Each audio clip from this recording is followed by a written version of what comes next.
Iria algo vindo do espaço. E qual era a reprodução que identifica isso? Nas cavernas, são desenhos feitos em formas de discos, seres, mostrando elmos pintados, inclusive. Isso aí está bem diferente do que os cientistas estimaram como um padrão de pintura da época. O padrão de pintura se restringe a animais, caçadas, ou através de alguns rituais de fertilidade, mas isso aí foge completamente ao padrão. Existem pelo menos uma dúzia desses lugares no mundo, na Austrália, na Europa, na África, né, no norte do Saara, mostrando essas imagens. E isso constatado foi, agora comprovado também? Não, prova já é uma outra história, né? Essa é a história que eu quero. A prova, nós temos alguma que nós podemos chamar de provas. Por exemplo, foi uma vez encontrado um cubo de metal usinado, trabalhado, dentro de uma mina de carvão. Isso é extremamente antigo, né? É coisa já de milhões de anos. De onde veio esse cubo? A natureza não fabrica uma coisa com arestas, bem feitinho. O carvão, logicamente, é uma consequência da degeneração de florestas antigas. Então isso estava dentro de um ambiente de uma floresta normal. Todo esse ambiente sofreu uma deformação, né, geológica, formou esses estratos, que mais tarde seriam minas, né, de carvão, mas o cubo ficou lá intacto. Existem outros objetos também, além desse. Exemplo? Existe uma caverna, por exemplo, no norte da Itália, com uma parede totalmente redonda. Ela não é uma coisa natural, ela foi totalmente esculpida. E isso está sendo guardado até hoje, estudado, né? Que não se chegou a nenhuma conclusão sobre isso. São vestígios insólitos que vêm para nós do passado, que a natureza não poderia ter fabricado, e nem tampouco os homens que haviam naquela época, pelo menos os que nós chamamos de terrestres, né? Não poderiam ter feito isso. Isso é 1 milhão de anos atrás? Uhum. Essa é a sua referência? Exato. Agora, 1 milhão e pouco, né? 1 milhão e 500, mais ou menos. Vamos chegar mais próximo um pouco daqui, né? Pois não. Que outro tipo de vestígio, um pouco mais dentro de um regime de atuação, vamos chamar de moderna, pronto? Eu estudei muito e durante muito tempo a civilização pré-colombiana, dos maias e dos astecas. Por exemplo, esta figura que você tem... Que você tem? Na mão, né? Essa aqui é a pedra solar asteca. É uma maravilha... Segura ela paradinha assim. É uma maravilha de arte e, ao mesmo tempo, é um complexo de simbolismo astronômico. Tudo isso aqui são referências ao sistema solar, aos planetas. Não dá tempo de explicar aqui. Mas o que nos interessa aqui é esta caixinha aqui em cima, que tem uma data. Essa data é 1479 depois de Cristo, ou seja... Por que você diz que esse simbolismo aqui significa 1479? Pois não, isso aí tem 13 bolinhas aqui dentro de uma erva que eles chamam de caniço. Então isso aqui é o hieroglifo 13 caniço, que convertendo para o calendário cristão é o ano de 1479, agora, depois de Cristo. Depois de Cristo. Muito bem, este ano está amarrado com ciclos de 52 anos, em que havia registros por parte deles nas crônicas dos astecas e dos maias de aparições de seres celestes. Eles apontavam até para Vênus, não vamos dizer que vem de Vênus, mas Vênus seria uma referência cósmica, e eles esperavam a volta desses seres a cada ciclo desses. Esse ciclo leva 52 anos dentro desse número de calendário. Mas acontece que a data esperada para este evento era sempre um múltiplo disto. Ou seja, eram 10 vezes 52 ou 520 anos. Consequentemente, hoje nós estaríamos dentro de um múltiplo o quê? Que parou de acontecer aparecimentos de discos? Não, né? Curiosamente, não é aí que está o ponto. Numa época em que eles esperavam esse retorno, que se eles estivessem vivos, né, essa civilização de uma certa forma se extinguiu. Só ficou os registros escritos dela, como esse, por exemplo. A volta esperada deles seria 1947, para ser exato, junho de 47, no solstício do verão no hemisfério norte. E aí o que aconteceu em junho de 47? Pois não, foi a primeira aparição mundial, a nível mundial, que se tomou notícia de discos voadores.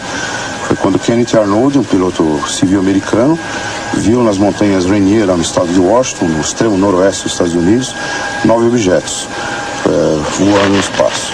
Tem registro disso? Tem, isso é bastante documentado. Aliás, isso é um caso clássico na ufologia, né? Foi esse caso que inaugurou a ufologia no mundo. Não que eles não existissem antes, mas nós passamos a saber que não estávamos mais sozinhos a partir dessa data, 24 de junho de 1947. Muito parecido com a data que eles esperavam isso, e foi nas Américas, né? Eu quero saber, voltando ao histórico, né? Chegando mais perto, você veio para a civilização asteca e inca, né? Mais recentemente. Bem, nós temos vários registros, né, desses casos, como aconteceu na Europa, na Idade Média, na Suíça. Os céus da Suíça ficaram saturados em 1416, se não me engano. Os céus ficaram saturados de objetos estranhos, formas esféricas e discoidais. Isso foi registrado em pinturas da época, né, como também... Em quanto? 1416 aproximadamente. Próximo da Renascença, né? Isso foi um período histórico que está fora dessa nossa época, a famosa época dos estudadores, mas que relatam casos estranhos. Hoje, essa pesquisa chegou a tal ponto de sofisticação que nós poderíamos dizer o seguinte: aquilo que era visto antigamente como gnomos, seres pequenininhos que andavam nas florestas, hoje alguns pesquisadores dos Estados Unidos, como Jacques Vallée, né, o Dr. Jacques Vallée, que é um físico, trabalha nessa área também, pesquisando esse assunto, ele leva a crer que muito possivelmente esses seres da natureza, que foram incorporados em histórias até infantis, né, dos irmãos Grimm, etc., eram seres de fora, extraterrestres, que estavam fazendo explorações nas matas, nas florestas, como eles fazem hoje. Aqui. Fazem, prospecção de solo, tudo. Eu gostaria de citar um caso muito interessante. Dentro dessa própria literatura que tem entre os maias, existem umas ruínas lá na Guatemala, chamada Palenque. Em Palenque, é uma cidade que hoje está coberta por florestas, está sendo lentamente escavada, né? Existe um templo lá, uma pirâmide, chamada Pirâmide das Inscrições. Uma pirâmide cheia de degraus, forrada de inscrições nas paredes, nos tetos. Em 52 foi descoberta uma tumba no subsolo dessa pirâmide. Acontece que o ser que estava lá dentro fugia completamente ao padrão do maia típico. O maia não era muito alto, ele era mais ou menos baixo. A altura oscilando entre 1,40m, 1,50m, 1,55m, por aí. Esse ser era alto e um porte, lembrando o porte de um europeu, a estrutura esquelética de um europeu. Aquilo realmente era uma tumba, porque a laje, a famosa laje que cobre esse túmulo, que o Erich von Däniken usou na capa do livro dele, Eram os Deuses Astronautas, essa laje foi construída para cobrir aquele túmulo e jamais poderia ter passado por aquelas galerias. O que significa que aquele túmulo foi primeiro construído assim e depois a pirâmide foi feita, construída em volta. As inscrições que estão em volta continuam indecifráveis e todas elas têm referências celestes ou astronômicas. Esse ser foi muito importante porque ele foi sepultado com máscaras ritualísticas fora de série, com certos adornos. Quer dizer, a gente sente no passado a importância que esse ser tinha. Era alguém fora do comum para eles. Pela descrição, mais ou menos confere com o que nós chamamos em ufologia, os tripulantes dos discos, entre alfa, beta e ômega, seriam mais do tipo beta, que são como nós, seres como nós, cabelos loiros, né, compridos, não precisam de máscara, de oxigênio, e poderia ser, não temos logicamente uma indicação, até que possamos traduzir esses manuscritos, né? Ou essas inscrições que tem em volta. Os alfas como são? Os alfas são os baixinhos. O que eles fazem? São tipos de seres pequenos com a cabeça muito grande, exageradamente grande, anormalmente grande, né? Esses são os mais frequentes. Mas isso significa que essa população extraterrestre, ela vem sempre de um mesmo lugar? Porque Não. se os alfas são baixinhos, sempre baixinhos e cabeçudos, todos os alfas, eu suponho que sejam iguais. Mais ou menos podiam ser do mesmo local. Nós também conjecturamos isso no início. Mas os alfas variam também em aspecto fisionômico. Alguns têm detalhes que são bastante diferentes dos outros. O que fica constante é a altura e esse tipo de porte de cabeça. E os gamas? Os gamas Já que você falou que os betas são igual a nós, né? Tem os gamas, os deltas e os ômegas. Os deltas? Também. Os deltas estão mais para aparições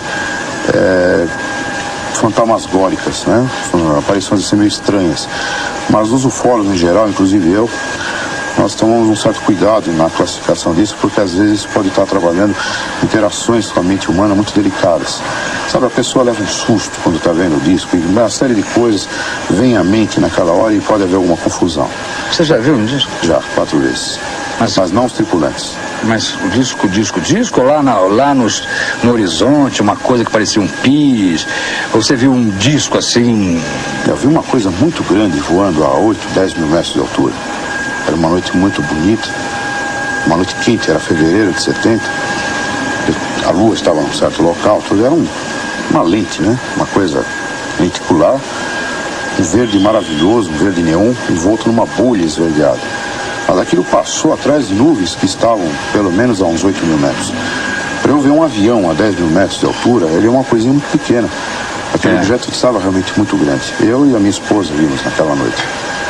Agora, a última aparição, as outras duas não foram muito importantes. A última aparição eu estava na cabine de um jato de 727, quando o equipamento do avião recebeu uma comunicação do SINDACTA do Brasil, do tráfego do controle aéreo, dizendo que nós tínhamos um objeto não identificado à direita do avião. Foi testemunhado por mim, o engenheiro de bordo e o copiloto. O comandante não pode ver porque estava à direita. Mais tarde, um Varig confirmou isto, eu estava no avião da VASP, e no pouso, no momento em que o avião estava fazendo a aproximação final, aí sim, a própria torre de Congonhas confirmou a observação que estava se dirigindo para o mar. Isso foi para mim muito importante, porque aqui uma declaração dessas do radar, para mim que sou ufólogo, aquilo é o equivalente a uma assinatura. Quer dizer, o radar de Brasília que te avisou que tinha aquele objeto não identificado ali. Eles pediram para nós fazermos uma confirmação visual e procedermos no sentido de identificar o que era. Você deve ter muitas histórias nesse nível de rebusca, não é, do processo. Uhum. E tem segredos nisto, né? Segredos? Segredos por parte dos militares, com certeza eles têm um dossiê muito rico. Eu só conheço segredos nisso. Uhum. Porque não chega a nós nada. Por isso o nosso trabalho na área civil é muito difícil. Que segredos, por exemplo? Vamos começar a desvendar isso aí. Tá bom. Que segredos? Bem, um segredo que é buscado por eles, e bastante... Por eles quem? Pelos cientistas, né? Os que fazem disso um segredo. É o sistema de propulsão desses objetos. Isso é totalmente inusitado para nós. Eles fazem ângulos retos a 25, 30 mil km por hora. Qualquer objeto nosso, fabricado por nós, desintegraria nesse processo. E parece que nada acontece dentro da nave. E poderíamos supor que fosse teleguiado, mas como é que você sabe que eles fazem ângulos retos? Sim, porque foi observado visualmente, por radar e às vezes por ambos os sistemas, visual e por radar. Que radar? Os radares das bases aéreas. Então tem duas alas nessa história. Os civis, como nós e outras pessoas no mundo, que desenvolvem um esforço no sentido de elucidar esse enigma, esse fenômeno. E eles, provavelmente, porque têm muito mais acesso do que nós, por serem militares e por terem acesso a satélites e tudo, eles possuem informações que não podem ser divulgadas. Por que não podem ser divulgadas? Ou para não gerar pânico, ou para não criar celeumas do tipo filosófico, por exemplo, será que houve um Cristo aqui, vai haver um Cristo lá também? Essas histórias todas, né? E talvez porque haja uma espécie de cooperação internacional, isso nunca se provou, né? Mas acreditamos que isso exista, no sentido de troca de informações entre entidades militares. Eu queria um outro exemplo de que a história favorece a verdade em relação, pelo menos indícios, né? Em relação ao aparecimento de discos voadores. Eu não falo objetos não identificados, porque eu prefiro ser mais objetivo, mais direto, sabe? Para mim, disco voador ainda é disco voador. Esse negócio de objeto não identificado pode ser gaivota, balão, papagaio, qualquer coisa. Eu estou falando aqui de disco voador. Seres extraterrestres. Se eu estou cometendo algum pecado... Bom, um indício que chamou muito a atenção da comunidade ufológica mundial foi uma marca de sapato ou de uma bota que esmagou um bichinho que habitava os oceanos há 600 milhões de anos atrás. Como Eu vou assim, uma repetir, marca? 600 milhões de anos atrás. Esse bichinho só podia ter existido ou estava no nível de superfície, de tal forma que este pé esmagou esse bicho. Ele estava vivo ainda. Há quanto tempo? 500 milhões de anos atrás. Há 600 milhões de anos atrás, ou seja, 100 mil milhões a mais, né? Eles estavam em plena atividade nos oceanos, esses animais. Hoje eles não existem Há mais. 600 milhões de anos atrás, para que eu entenda bem, uma pegada de bota, coisa que é praticamente absurdo, esmagou um tal bichinho. Quer dizer, o indício é que esse bichinho que foi extinto há tanto tempo foi esmagado por uma bota. Os trilobitas. Trilobitas. Uns pequenos... 600 milhões de anos. É muito tempo. É o início da era geológica moderna, né? É. Temos uma cabeça de um animal que viveu há muito tempo atrás, há milhares de anos atrás, uma espécie de um búfalo, né? Muito grande, uma cabeça bastante grande, uma alçada desse animal. Ele tem um furo aqui no crânio, feito por uma arma. Nós sabemos que as armas só existiram depois da invenção da pólvora para cá.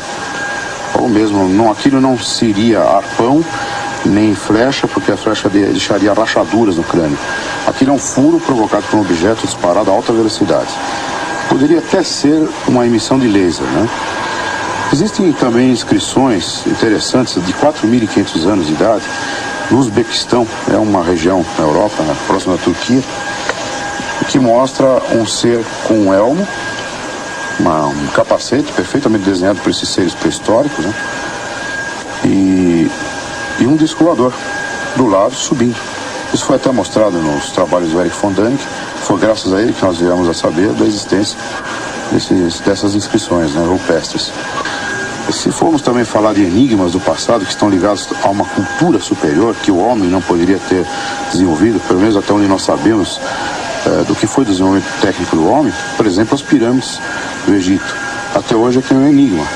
Ou as estátuas da Ilha de Páscoa, ninguém sabe como aquilo foi erguido. Quem foi que fez aquilo? Quem é que trouxe aquilo das montanhas? Quais são as técnicas empregadas? Antigravitação, técnicas especiais de corte na pedra, de tal forma que uma pedra encaixa na outra e você não consegue passar uma gilete sequer aqui no meio. Isso está lá até hoje. Perfeito, intacto. Daqui a pouco, você vai conhecer algumas evidências, né?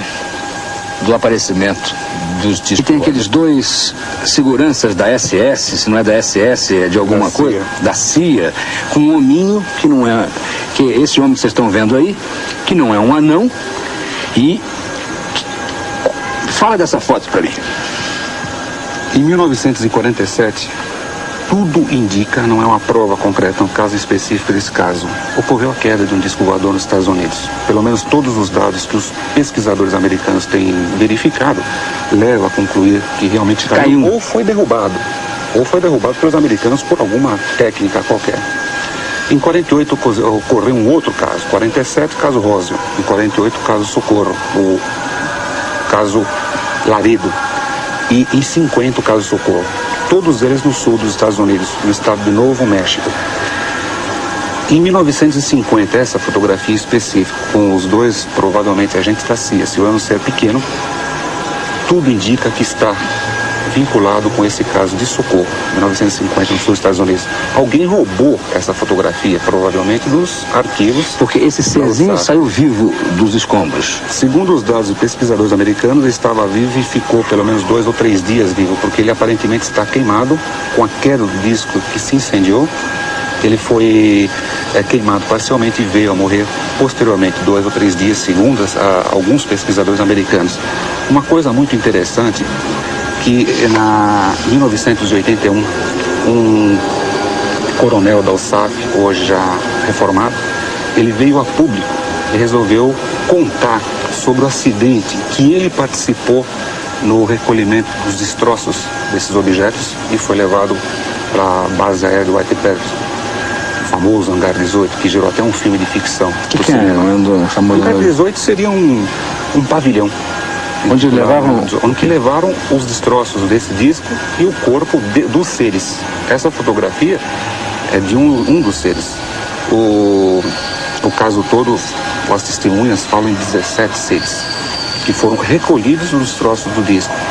Uma coisa interessante é que atualmente nos Estados Unidos, vários pesquisadores têm brigado com o próprio governo e eles lá têm uma lei de livre informação, eles podem requerer documentos do governo e o governo tem que liberar. E eles liberaram realmente uma série de documentos. E no meio desses documentos todos, tem várias menções sobre queda de discos. Agora, em relação a provas realmente, não só dos seres, mas a prova do disco em si, do objeto físico, material, um caso muito conhecido aqui no Brasil, da ufologia, inclusive da ufologia mundial, ocorreu em 1957 em Ubatuba. Um pequeno objeto veio do oceano em direção à praia e de repente explodiu, sem nenhuma razão aparente. Diversos fragmentos caíram ao solo, alguns na praia, outros na água. Pescadores no local recolheram esses fragmentos. Na época entregaram para o Ibrahim Suede. O Ibrahim Suede, consequentemente, mandou para o Rio de Janeiro, para um grande pesquisador que hoje já faleceu, o Dr. Olavo Fontes, e ele, em posse desses pequenos materiais, fragmentos metálicos, mandou fazer uma análise química no Brasil e nos Estados Unidos também. Se constatou que aquilo era um tipo de magnésio, mas um caso muito curioso que para nós é uma prova que aquele magnésio tinha um alto grau de pureza, não sendo possível para os laboratórios da época, inclusive hoje se torna muito difícil, conseguir um grau de pureza do magnésio daquele tipo que tinha naquele material. Sem nenhuma liga. Sem nenhuma liga, completamente puro. Isso, consequentemente, é quase que uma prova, eu diria para nós, pescadores, é uma prova realmente de um objeto estranho, ou pelo menos de uma qualidade desse metal que não era possível ser feito pelos nossos cientistas. Qual é o caso mais curioso que você já constatou dos seus arquivos? De repente, os céus brasileiros ficaram totalmente envoltos por pelo menos 20 objetos, saturando os radares e interrompendo o tráfego aéreo. Oficialmente, pelo menos por 3 horas, que foi dito pelo próprio ministro da Aeronáutica, o brigadeiro Otávio Moreira Lima, e pelas testemunhas todas que viram os objetos. E todo o levantamento que nós fizemos, o evento ocorreu pelo menos 8 horas. Depois do dia 19, houve mais uma sequência de aparições de objetos que foram filmados no dia 21, no dia 22, no dia 23. Mostra nesses tapes contendo a filmagem no Rio de Janeiro, lá no norte do Paraná, aqui na Avenida Paulista, em São Paulo, e no alto do prédio do Banespa, que foi o filme feito pela Mixon. Eles estavam filmando um comercial para Eletropaulo, no alto do prédio do Banespa, quando de repente vira a bolinha no céu. O cameraman, o Branca, profissional, ele calmamente posicionou o objeto, chamou no zoom, mostrando o detalhe no objeto, fazendo um giro ao redor do seu eixo. Toda a pesquisa que nós realizamos durante 4 meses, em específico nesse filme, resulta como sendo um objeto de aproximadamente 8 metros de diâmetro, está distante a 8 quilômetros do local ou 7 quilômetros do local.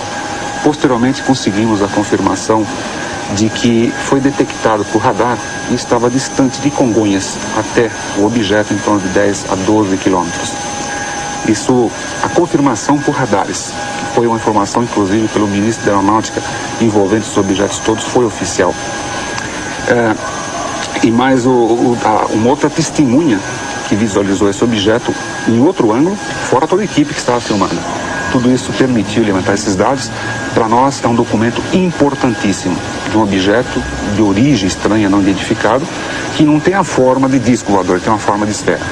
Então agora eu vou percorrer com você a trajetória desse material que você tem. Você vai me explicar um por um o que você acha que seja e o que você acha que não seja. Tudo bem? Tudo bem. Os computadores permitem, na fotografia, fazer uma imagem fora de foco, colocar essa imagem em foco, realçando os detalhes daquilo que foi fotografado. Através da análise de computadores, se permitiu concluir que também existem muitas fraudes ou erros, enganos de interpretação de alguns fenômenos conhecidos, como essa foto que mostra o reflexo da luminária na lente da máquina fotográfica, causando um objeto de forma ovalizada. Também foi possível determinar imagens feitas com raio laser, como mostra essa fotografia. Também foi detectado figuras pintadas em vidro. Como mostra essa fotografia, no caso proposital, mostrando a pessoa segurando o vidro, ela desenha um objeto qualquer num vidro transparente e fotografa isso contra um fundo conhecido. Através dos analisadores de imagem foi possível detectar fraudes dessa natureza. Em 1958, no Espírito Santo, próximo à Ilha da Trindade, Almiro Baraúna realizou uma sequência fotográfica de 4 fotografias. Esta é uma das fotos que foram analisadas por computador e se constatou um objeto de aproximadamente 20 metros de diâmetro e relativamente bem longe da máquina fotográfica. Esse documento fotográfico é muito importante porque foi testemunhado por 50 marinheiros a bordo do navio Almirante Saldanha e, posteriormente, foi liberado com aval do ex-presidente da República, Juscelino Kubitschek. Essa foto foi feita por Júlio Trazi, em 76, próximo ao aeroporto de Congonhas, que mostra uma nave entre as nuvens, é tipicamente o que nós chamamos de nave-mãe, e tem aproximadamente 300 metros de comprimento. Esta foto também é considerada uma prova da existência dos discos voadores, porque perante várias testemunhas, um objeto de grandes dimensões parou no ar, soltou uma enorme fumaça que lentamente foi envolvendo o objeto e, após alguns segundos, essa nuvem se desfez e o objeto não estava mais lá. Simplesmente ele desapareceu frente aos olhos de todas aquelas testemunhas que estavam presentes do local. Esta foto também foi analisada por computador, realizada em 67 no Canadá, uma sequência de 2 fotografias, um objeto que está aproximadamente 2 quilômetros distante da máquina fotográfica e tem 23 metros de diâmetro. Tem a forma típica discoide e não foi detectado nenhum tipo de fraude através dessas análises. Nesta foto, um documento muito importante mostra um close de um objeto noturno projetando 4 cones de luz sólida na sua parte inferior. Esse termo de luz sólida foi criado pela ufologia em função de não ter nenhuma explicação em relação àquilo que nós conhecemos, porque essa luz tem a capacidade de flutuar objetos, flutuar pessoas e flutuar os próprios seres que pilotam os discos voadores. Um detalhe também muito importante, o disco voador está lá dentro. O que nós vemos na fotografia é apenas o campo ionizante, que protege o disco no seu interior. Em 1952, no Porto Maldonado, no Peru, foi realizada essa foto que mostra um objeto tipicamente de forma charuto, soltando um tipo de gás na sua parte traseira. É muito difícil observar objetos soltando fumaça dessa natureza. Devido a esse evento, essa foto se tornou muito importante na ufologia mundial. Em 1970, essa foto foi realizada em New Jersey, nos Estados Unidos, mostrando também, tipicamente, a forma discoide. Esta foto foi realizada em 1957 em território americano e mostra também um objeto de forma discoide. Um detalhe muito importante, esse objeto estava próximo a uma base aérea da Força Aérea Norte-Americana. Esta foto foi realizada aqui em São Paulo, na rodovia Castelo Branco, feita por Marcos e Ivana em 1980. Também mostra um objeto soltando uma pequena esteira de fumaça. Esta foto também foi analisada por computador e mostra um objeto a 3 km de distância e 27 metros de diâmetro, também tipicamente discoide. Essa foto também é um documento muito importante, foi analisado por computador, dado como autêntico, mostra um objeto em forma de pera invertida com 4 tentáculos. Esta foto foi realizada em 74 no Havaí e foi praticamente pego de surpresa. O objeto estava passando lá atrás quando o fotógrafo bateu a fotografia das Havaianas. Posteriormente, analisando o filme, se constatou um objeto também de grandes dimensões e a grandes distâncias da máquina. Esta foto foi feita na Suécia, no local denominado Lake Vartin, e mostra um objeto de 15 metros de diâmetro e 1,5 km de distância da máquina fotográfica. Esta foto foi realizada na cidade de Paraty e mostra um objeto também em altíssima velocidade. Esta foto foi realizada na Espanha no ano de 66 e mostra um objeto que passou também em altíssima velocidade, onde que o autor da foto conseguiu pegar este flagrante. Essa foto foi feita em 1950 nos Estados Unidos e também foi analisada por computador e foi dado como um objeto autêntico de grandes dimensões. Foram feitas 2 fotografias. Foram as fotos que mais sofreram análise de toda espécie e natureza. E até hoje não se constatou nenhum tipo de fraude. É considerado um documento autêntico perante a ufologia mundial. Esta foto faz parte de uma sequência de 12 fotografias feita na Áustria em 71 por Rudi Nagra e também foi analisada por computador e dada como autêntica. Um objeto de 14 metros de diâmetro e relativamente distante da máquina fotográfica. Ele está refletindo do seu lado direito a luz solar. Daqui a pouco você vai conhecer qual é a opinião das Forças Armadas do mundo todo, não é? A respeito dos discos voadores. Estava envolvido em casos sigilosos de aparições de OVNIs, inclusive de quebra desses objetos. Esse outro documento que é da Central de Inteligência, agência americana, também é importante. Claro. Por quê? Bom, este outro documento, este outro documento mostra também o envolvimento de uma central de informação, como a CIA, que é internacionalmente conhecida, considerada muito séria em termos de investigações de modo geral, e mostra como ela sempre esteve envolvida em estudos sigilosos de OVNIs. Quer dizer, neste caso, também assinado por uma autoridade da CIA, mostra que o governo norte-americano está muito preocupado com esse fenômeno já há muito tempo.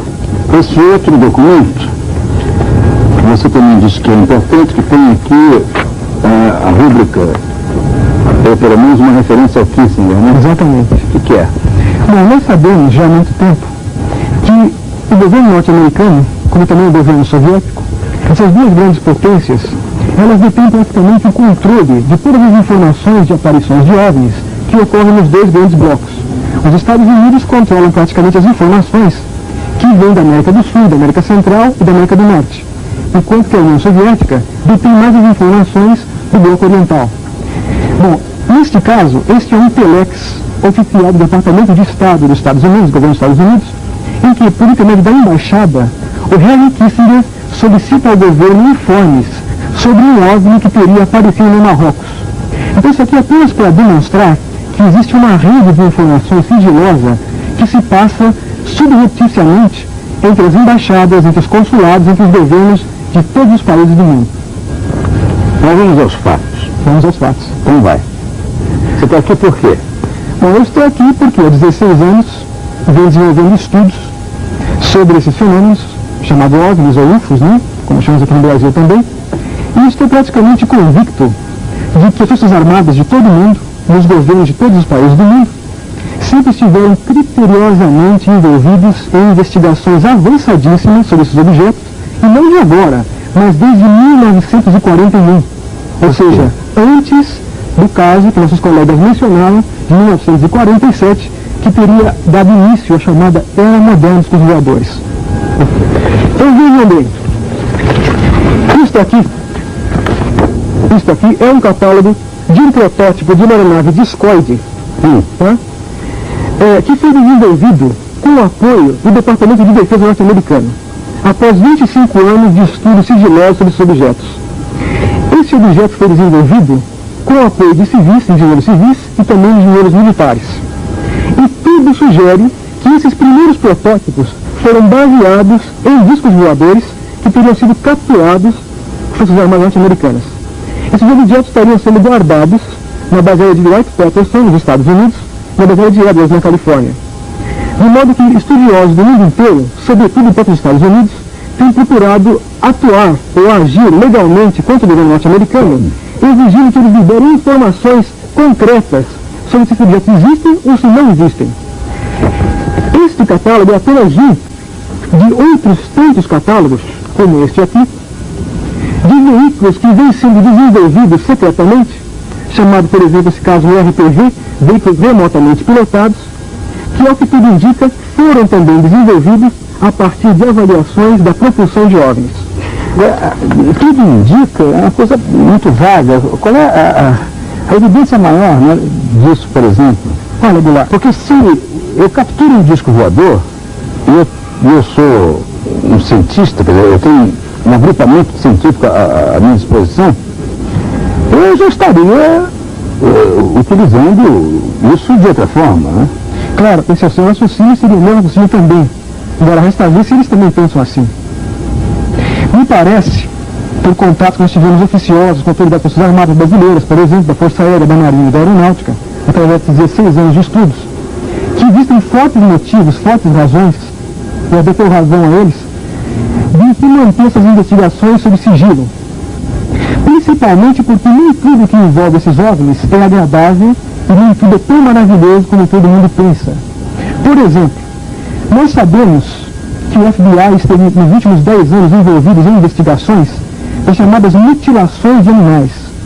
Ou seja, animais aparecem misteriosamente mutilados, especialmente nos Estados Unidos e em outras partes do mundo, e o FBI, após 10 anos de investigações, não conseguiu achar um único suspeito, nem um único culpado por nenhuma mutilação.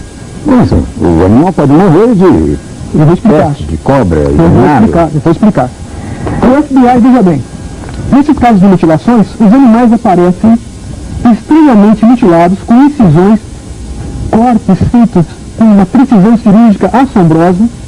Esses cortes, avaliados com microscópios eletrônicos, revelaram que foram feitos com instrumentos desconhecidos pela medicina e pela veterinária. Esses animais aparecem inverdes, os líquidos dos corpos são retirados de maneira inexplicada e muitas vezes órgãos internos como o coração, os rins ou o baço são retirados por incisões muito pequenas, sem qualquer explicação para isso. Agora, o interessante é que o único elo de ligação entre centenas e centenas de casos de mutilações são exatamente os OVNIs. O que nós sabemos é que em centenas de casos investigados pelo FBI, o único elo em comum é a aparição de OVNIs. E sabemos também que nas reservas dos indígenas americanos, os índios, o que é a linguagem peculiar da cultura indígena dos americanos, eles disseram que em vários casos viram os deuses ou homens das estrelas roubando seus animais, roubando suas vacas, né, os seus cavalos, e suspendendo os animais para o interior de carros de fogo, suspensos em corda ou alguma coisa parecida com uma corda, para na manhã seguinte os animais aparecerem misteriosamente mortos e também mutilados.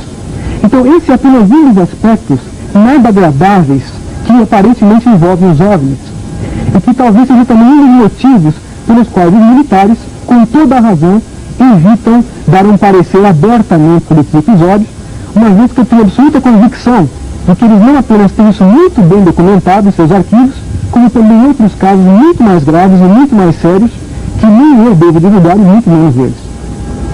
Como você não deve divulgar? O que se passa é o seguinte, Goulart, nós sabemos que uma série de coisas, que por exemplo, o desaparecimento de seres humanos, o desaparecimento inexplicado de seres humanos, que também tem em diversas partes do mundo. Quando?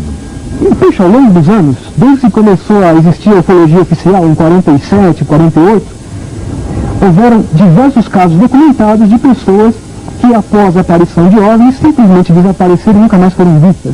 Agora, para onde foram? Ninguém sabe. Qual o destino delas? Ninguém sabe. E isso vem sendo minuciosamente investigado por militares do mundo inteiro. Agora, isso é um enigma muito grave e muito séria, de modo que os militares não devem fazer pronunciamentos a esse respeito até que eles tenham uma comprovação e tenham uma certeza concreta do que foi feito com essas pessoas. O que se supõe, pelo menos, até agora, dentro de todos os estudos que foram feitos? Bom, o que se supõe, baseado nos casos de mutilações de animais e também baseado nos casos de desaparecimento de seres humanos, é que existe alguma espécie de criatura alienígena, extraterrestre ou não extraterrestre, talvez uma civilização oculta aqui mesmo em Terra, que estaria fazendo experiências biológicas, experiências genéticas conosco, talvez tendo em vista que o planeta Terra pode estar em vias de uma grande transformação.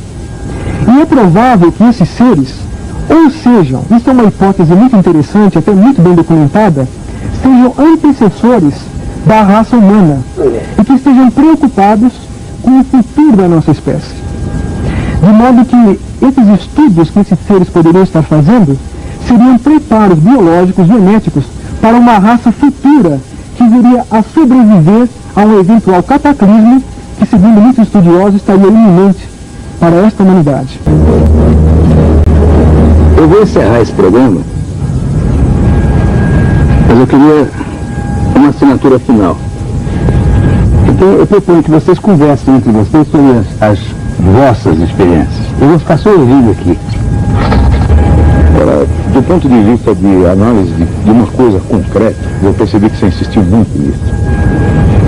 Eu tenho a impressão que os colegas e outros que não estão aqui participariam talvez dessa opinião. A ufologia é uma coisa muito pessoal para quem viveu isso.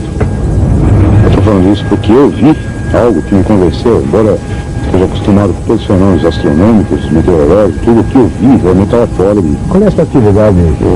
Eu trabalho na indústria automobilística, trabalho na área de computação, uma formação de curso superior de matemática, né? Então eu tenho alguma experiência nessa área de astronomia desde longos anos. Eu estou acostumado a olhar para o céu, mas nunca dei cabeçada em poste. Sabe? Agora, o que eu queria talvez dividir com ele, eu acho que isso talvez seja uma coisa muito importante.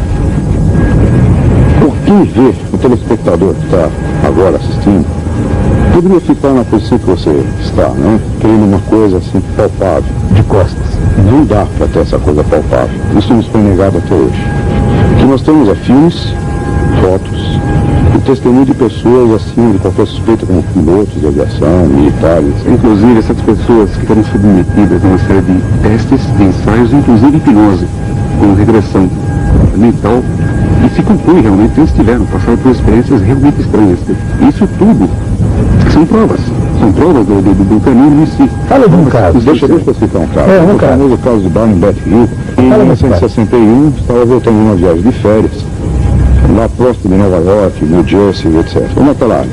Eles foram acompanhados por um objeto, viram esse objeto descer, e depois, daí para frente, a coisa parece que não tinha tido sequência, olharam para o relógio e perceberam que faltava 2 horas na vida deles, que eles não conseguiram registrar.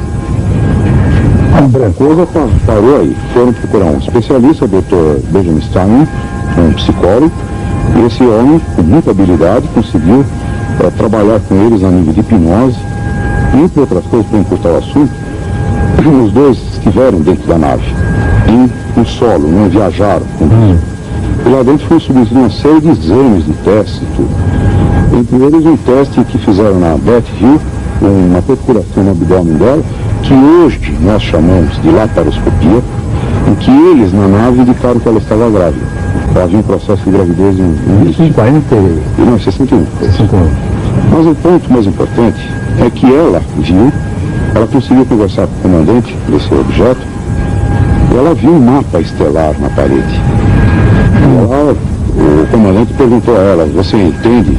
Você pode localizar onde nós estamos? A língua provavelmente é uma língua mental, porque ela traduz tudo isso a nível de hipnose. Não se sabe se foi dito em inglês ou se ela compreendia telepaticamente o que ele dizia. Isso ficou meio nublado, né? Mas havia uma compreensão, havia uma comunicação. Então ele perguntou para ela se era possível ela dizer onde nós estávamos naquele mapa. Ela disse que não. Então ele fechou o mapa. Ela falou: não, momento. Tem pessoas na Terra que conhecem isso. Quis até levar aquilo de volta. Então ele ainda teve, nos momentos ele mostrou um mapa com linhas ligando pontos no céu. Era um mapa muito bonito, de efeito tridimensional. Então ele disse que as linhas muito cheias eram linhas de circulação comercial, as linhas cheias mais finas eram linhas de voos normais, né? E as tracejadas eram de exploração, na qual a Terra está inserida. Mas quando ela revelou esta imagem na hipnose, foi feito um desenho, uma astrônoma americana chamada doutora Melvin Fish tocou a parada, comprou a briga de testar se aquilo lá que ela viu era verdade. Beth Hill era uma dona de casa comum, como todas as nossas mulheres são, né?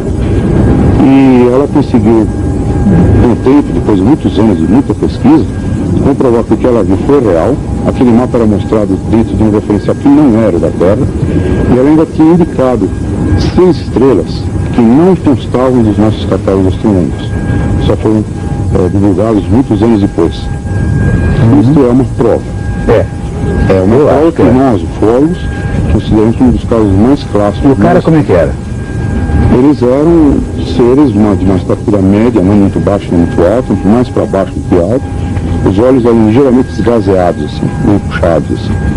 Um caso curioso que ocorreu aqui no estado de São Paulo, Pirassununga, o caso de Tiago Machado, né? Só para dar uma ideia, de repente viram um objeto descendo. A mãe do Tiago viu aquilo, chamou o Tiago olhou, é um paraquedas, não sei o que é isso, vou lá ver perto. Quando já desceu atrás do morro, ele foi correndo no meio do mato e foi até lá. Quando ele conseguiu localizar o objeto, estava pousado. Um objeto talvez de 6 metros de diâmetro, com 3 pés, e no solo pousado. O Tiago, quando chegou próximo do objeto, talvez 10, 12 metros, ficou olhando um objeto diferente. De repente a cúpula em cima abriu e saiu um ser flutuando e desceu até o solo. Na hora ele ficou meio assustado. Ele, sem nenhuma cultura, quando ele viu aquele ser relativamente baixinho, 1,30 m, 1,40 m, ele até imaginou, é pequeno, dá para encarar. E foi se aproximando.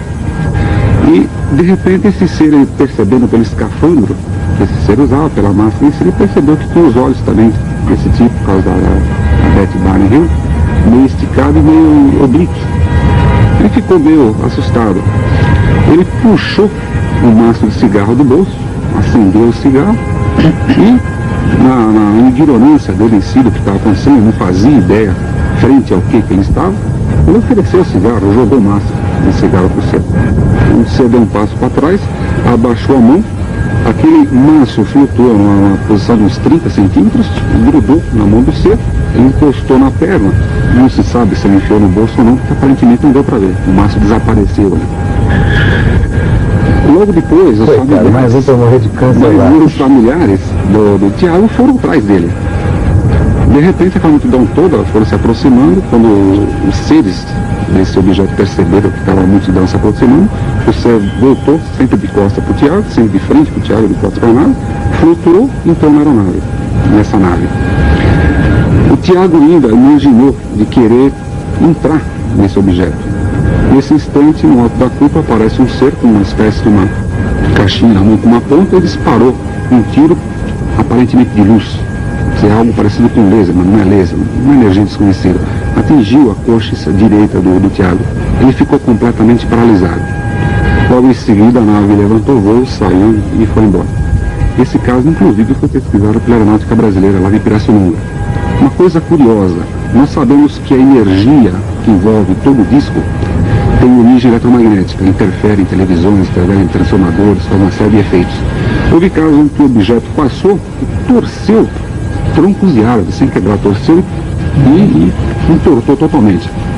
Nós concluímos que quando o Tiago imaginou se aproximar do objeto, talvez eles tenham disparado para proteger a integridade dele. Porque se se aproximasse muito na hora da nave sair, seria totalmente destruído ou queimado em função desse campo. É uma conclusão que nós tiramos do caso. Nesse contexto todo, eu acho que é muito importante se mencionar as experiências dos astronautas e dos cosmonautas soviéticos. É muito importante porque eles são pessoas muito bem treinadas, são tecnicamente qualificadas, e a gente sempre dá muito valor aos relatos dos astronautas e dos cosmonautas. Especialmente ao relato feito por um homem que é uma autoridade mundial em astronáutica, que é Maurice Chatelain, é um matemático, colega do Ademar de Mello. E Maurice Chatelain foi praticamente o chefe de comunicações das missões Apollo com a Lua, aquelas missões lunares. Maurice Chatelain, nos trabalhos que ele publicou, ele afirmou categoricamente, claramente, todas as missões Apollo e Gemini foram acompanhadas por OVNIs. Ele afirmou exatamente isso nos livros dele. Quer dizer, é uma autoridade mundial em astronáutica. Sem contar um outro episódio muito fascinante, que rodou o mundo todo e criou uma polêmica, uma celeuma fantástica, que foi o contato que parece ter havido entre os cosmonautas Vladimir Kovalyanok e Viktor Savinik, na Salyut 6, e que motivou uma reunião, em 81 agora, no Gosplan, que é o Ministério do Planejamento Soviético. Nessa reunião estavam 12 cosmonautas e 200 cientistas, entre físicos, matemáticos, engenheiros e diabo 4. Quer dizer, só para quê? Para discutir um filme que teria sido feito a bordo da Salyut, onde eles mostram a aproximação de um objeto esférico, e nesse objeto haviam seres lá dentro, que teriam passeado, inclusive, pelo espaço, né, ao redor da nave, se aproximando da Salyut, sem aparelhos de respiração visíveis, pelo menos. Então, esse caso foi um dos casos mais recentes e mais controversos na ufologia mundial, porque houve dois grandes nomes da cosmonáutica soviética, Vladimir Kovalyonok e Viktor Savinik. Obrigado pela presença de vocês. Nós agradecemos. Exatamente. Eu vou repetir a minha pergunta. Vocês têm certeza de que eu não seja um ser disfarçado? E você? Tá?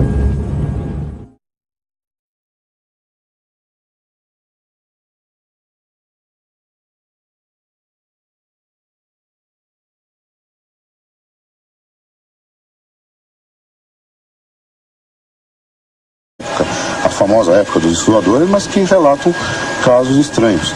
Hoje, essa pesquisa chegou a tal ponto de sofisticação que nós poderíamos dizer o seguinte: aquilo que era visto antigamente como gnomos, seres pequenininhos que andavam nas florestas, hoje alguns pesquisadores dos Estados Unidos, como Jacques Vallée, né, um doutor Jacques Vallée, que é um físico, trabalha nessa área também, pesquisando esse assunto, ele leva a crer que muito possivelmente esses seres da natureza, que foram incorporados em histórias até infantis, né, dos irmãos Grimm, etc., eram seres de fora, extraterrestres, que estavam fazendo explorações nas matas, nas florestas, como eles fazem hoje. Aqui. Fazem, prospecção de solo, tudo. Eu gostaria de citar um caso muito interessante, dentro dessa própria literatura que tem entre os maias. Existem umas ruínas lá na Guatemala, chamada Palenque. Em Palenque, é uma cidade que hoje está coberta por florestas, está sendo lentamente escavada, né? Existe um templo lá, uma pirâmide, chamada Pirâmide das Inscrições. Uma pirâmide cheia de degraus, forrada de inscrições nas paredes, nos tetos. Em 52 foi descoberta uma tumba no subsolo dessa pirâmide. Acontece que o ser que estava lá dentro fugia completamente ao padrão do maia típico. O maia não era muito alto, ele era mais ou menos baixo. A altura oscilando entre 1,40 m, 1,50 m, 1,55 m, por aí. Esse ser era alto e um porte 47, para ser exato, junho de 47, no solstício do verão do hemisfério norte. E aí, o que aconteceu em junho de 47? Pois não, foi a primeira aparição mundial, a nível mundial, que se tomou notícia de discos voadores. Foi quando Kenneth Arnold, um piloto civil americano, viu nas montanhas Rainier, lá no estado de Washington, no extremo noroeste dos Estados Unidos, 9 objetos voando no espaço. Tem registro disso? Tem, isso é bastante ruim. Aliás, esse é um caso clássico na ufologia, né? Foi esse caso que inaugurou a ufologia no mundo. Não que eles não existissem antes, mas nós passamos a saber que não estávamos mais sozinhos a partir dessa data, 24 de junho de 1947.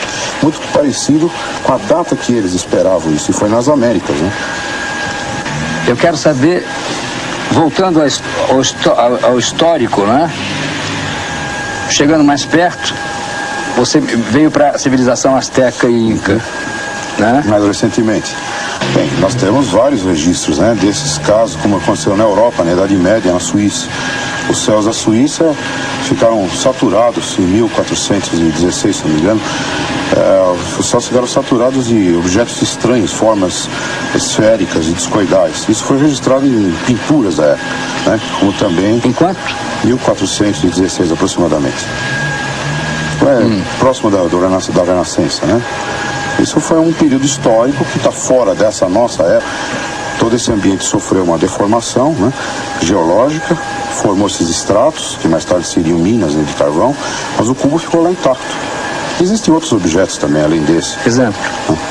Existe uma caverna, por exemplo, no norte da Itália, com uma parede totalmente redonda. Ela não é uma coisa natural, ela foi totalmente esculpida. E isso está sendo guardado até hoje, estudado, né, que não se chegou a nenhuma conclusão sobre isso. São vestígios insólitos que vêm para nós do passado, que a natureza não poderia ter fabricado, e nem tão poucos homens que haviam naquela época, pelo menos os que nós chamamos de terrestres, né, não poderiam ter feito isto. Isso é 1 milhão de anos atrás. Essa é a sua referência. Exato. Agora, 1 milhão e pouco, né? 1 milhão e 500, mais ou menos. Vamos chegar mais próximo um pouco daqui, né? Pois não. Que outro tipo de vestígio um pouco mais dentro de um regime de atuação, vamos chamar de moderna, pronto. Eu estudei muito e durante muito tempo a civilização pré-colombiana, dos maias e dos astecas. Por exemplo, esta figura que você tem... Que você tem? Na mão, né? Essa aqui é a pedra solar asteca. É uma maravilha... Segura ela paradinha assim. É uma maravilha de arte e ao mesmo tempo é um complexo de simbolismo astronômico. Tudo isso aqui são referências ao sistema solar, aos planetas, não dá tempo de explicar aqui. Mas o que nos interessa aqui é esta caixinha.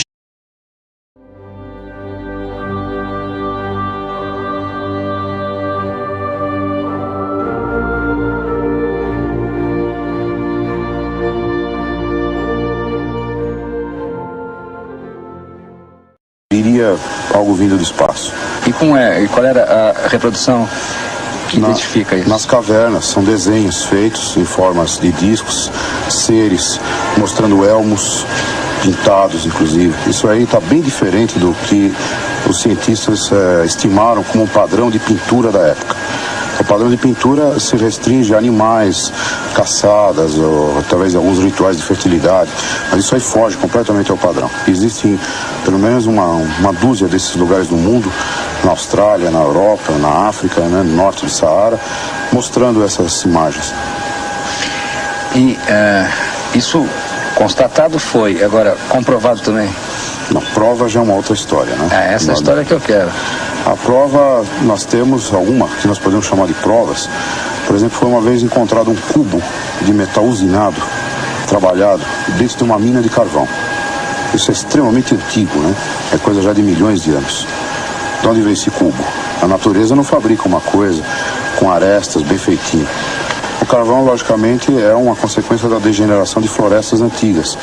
Então isso estava dentro de um ambiente de uma floresta normal. Tinha aqui em cima que tem uma data. Essa data é 1479 depois de Cristo, ou seja, por que você diz que esse simbolismo aqui significa 1479? Pois não, isso aí tem 13 bolinhas aqui dentro de uma erva que eles chamam de caniço. Então isso aqui é o hieroglifo 13 caniço, que convertendo para o calendário cristão é o ano de 1479, agora, depois de Cristo. Depois de Cristo.